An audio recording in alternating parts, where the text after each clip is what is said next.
басымызға тұшу ғана қалып еді көрші елдің. Достар, мынаған жол бермеу керек. Мынау деген масқара, масқараның масқарасы. Осы уақытқа дейін неше жыл болды, неше ғасыр болды тарихымызды өртеп жүрген. Барлық архивтағы бүкіл тарихымызды өртеген ел қайтып бірлесіп тарих жазбақшы, солардың тарихшылармен бірге. Ол деген масқара. Әр ел өз тарихын өзі жазу керек. Қай жерде, қай елде осындай бар айтыңыздаршы. Қай елде бар, маған әкеп беріңіздерші, мына елде осылай деп. Тек қана Қазақстанның момыншыл, Қазақстанның білмеймін мен, басшылар жаман ба? Басшылар жаман болу керек, балық бастан шірейді.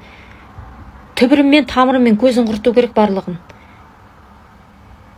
Мен білмеймін, мен қашып кете аламын иә шетелге, бірақ та мен олай істемеймін. Сонына дейін барам. Бұл деген масқара, бұл деген мен ата-бабам қан төгілген жер. Мен қазір көзіме жасымды да көрсетпеймін жауларыма. Көзіме жас келсе де айтайын, бұл ата-бабаларымыз қан төккен жері.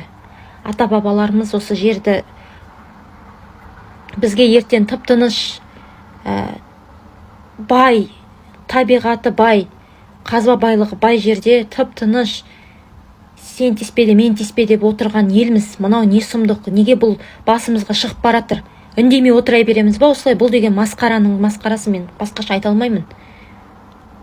Достар, мынаны тоқтату керек, тоқтату керек. Тоқтату керек. Сіздер ояныңыздар, бұлай болмайды. Я, жақсы деп салып болмайды. Мен комментарийларды оқып отырмын. Рахмет қолдауларыңызға, бірақ та іске көшуіміз керек. Бұлай қарап отырсақ болмайды. Мынаны ана орындықты тоздырып отырған депутаттардың түк пайда жоқ қой сонда. Мынаға қарап отырсаңыздар. Не істеп отыр? 90 миллион, бір депутатқа 90 миллион бөлінеді екен. Қаншама қарапайым халық сонда аш отырғаны.